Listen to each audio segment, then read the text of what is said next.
अगर किसी के किए गए गुनाह का पर्दाफाश सबके सामने हो जाए और वही इंसान लोगों के सामने शर्मिंदगी में झुक जाए तो वो पल कैसा होगा।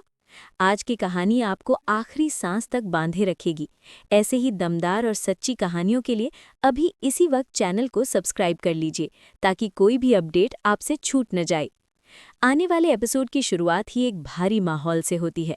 चारों तरफ कैमरे लगे होते हैं, मीडिया की भीड़ सवालों की बारिश कर रही होती है और हर किसी की नज़र आर्यवर्धन पर टिकी होती है।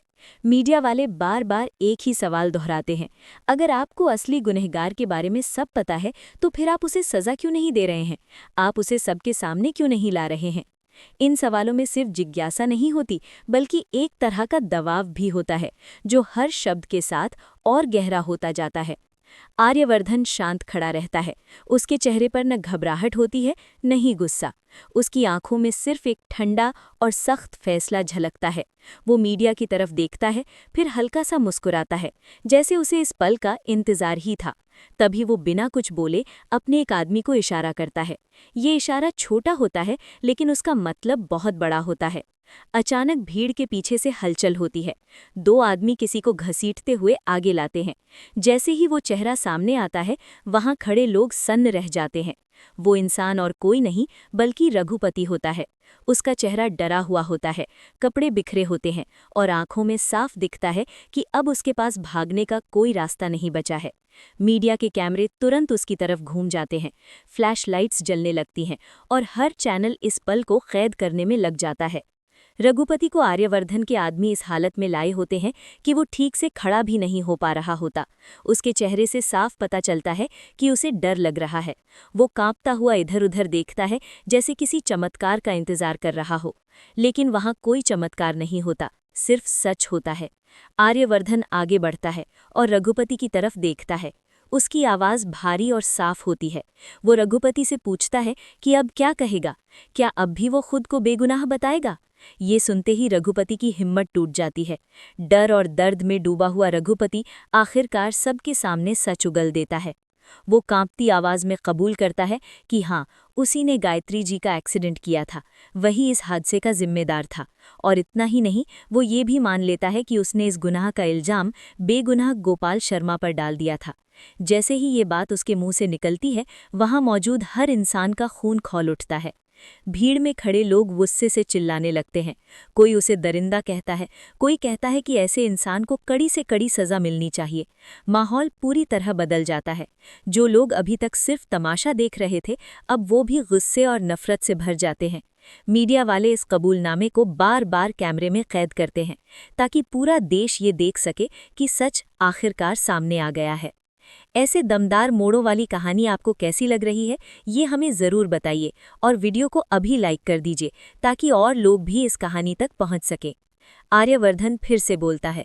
वो कहता है कि कानून अपना काम करेगा और कानून रघुपति को सज़ा ज़रूर देगा, लेकिन उससे पहले वो खुद उसे ऐसी सज़ा देना चाहता है जिसे वो ज़िंदगी भर याद रखे।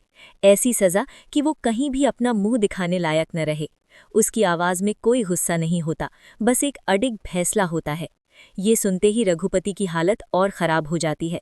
वो समझ जाता है कि अब जो होने वाला है वो उसकी सोच से भी ज़्यादा भयानक होगा। आर्यवर्धन एक और आदमी को बुलाता है और उसे साफ शब्दों में आदेश देता है कि रघुपति को टकला कर दिया जाए। जैसे ही रघुपति ये सुनता है, वो बुरी तरह चौंक जाता है। उसकी आंखें फैल जाती हैं। वो तुरंत आर्यवर्धन के पैरों में गिर जाता है, हाथ जोड़कर रोने लगता है। वो माफ़ी मांगता है, गिड़गिड़ाता है और कहता है कि उससे बहुत बड़ी गलती हो गई। वो वादा करता है कि वो अब कभी ऐसा नहीं करेगा।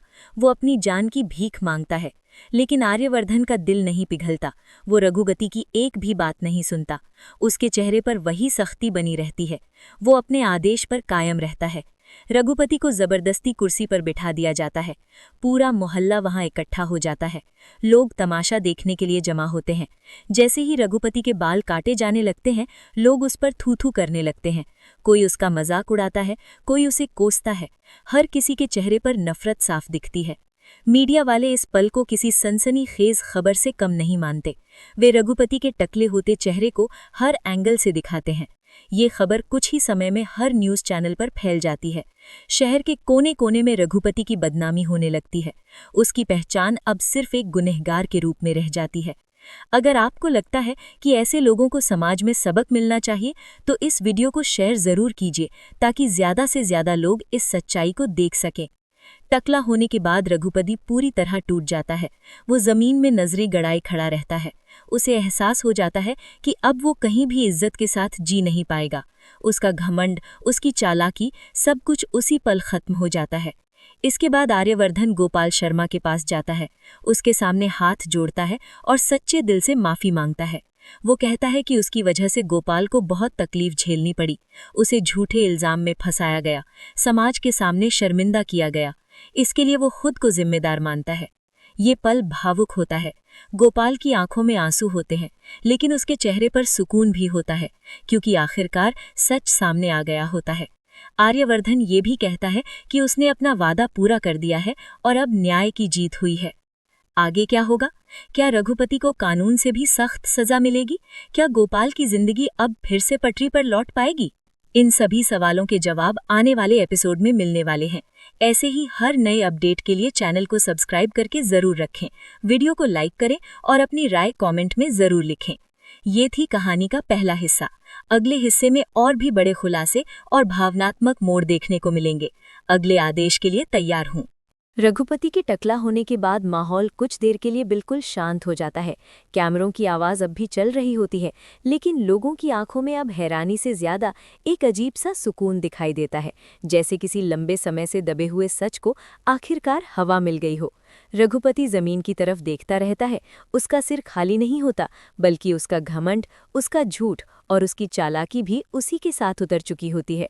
मीडिया वाले एक के बाद एक सवाल पूछते रहते हैं, लेकिन रघुपति के मुंह से अब एक भी शब्द नहीं निकलता। उसकी आवाज़ जैसे हमेशा के लिए खो गई हो। जो इंसान कभी दूसरों को धमकाता था, आज वही सबके सामने बेबस खड़ा होता है।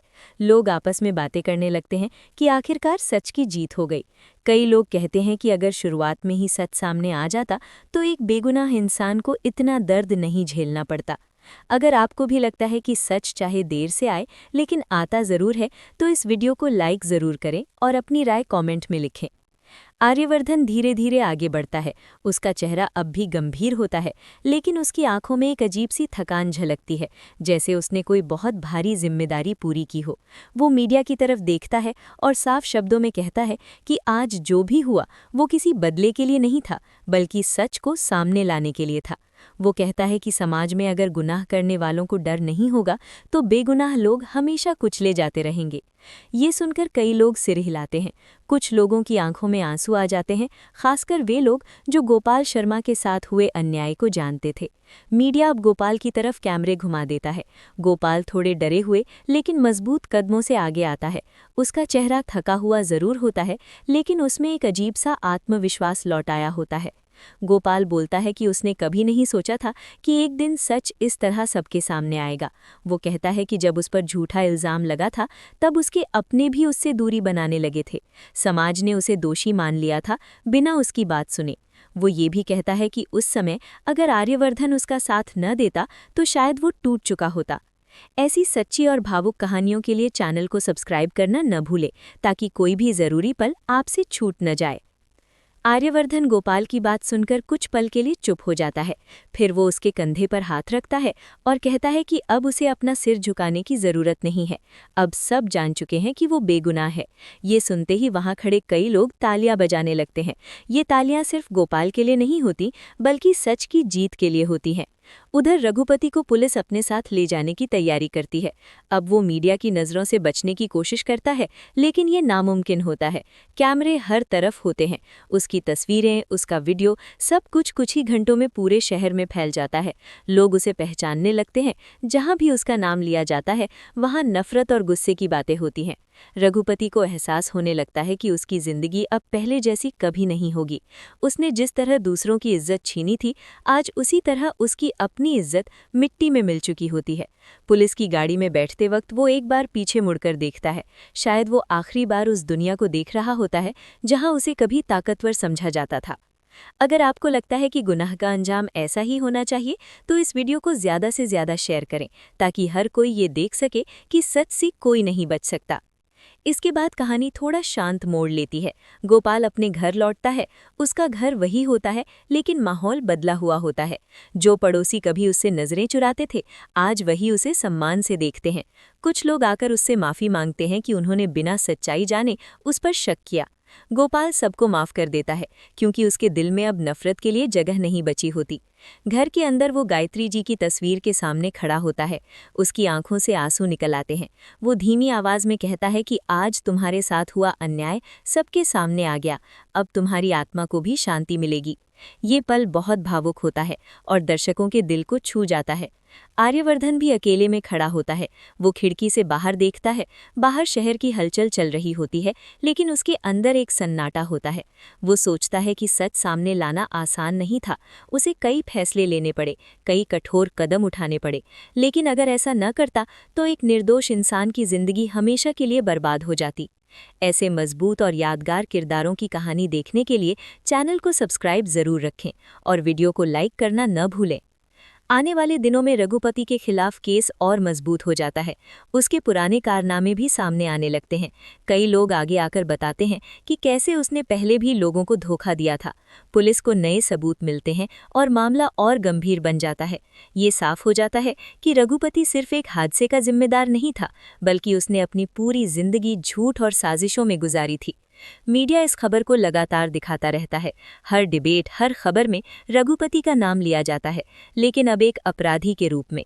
शहर के लोग इस मामले से एक सीख लेते हैं। वो समझते हैं कि बिना सच्चाई जाने किसी पर आरोप लगाना कितना गलत हो सकता है।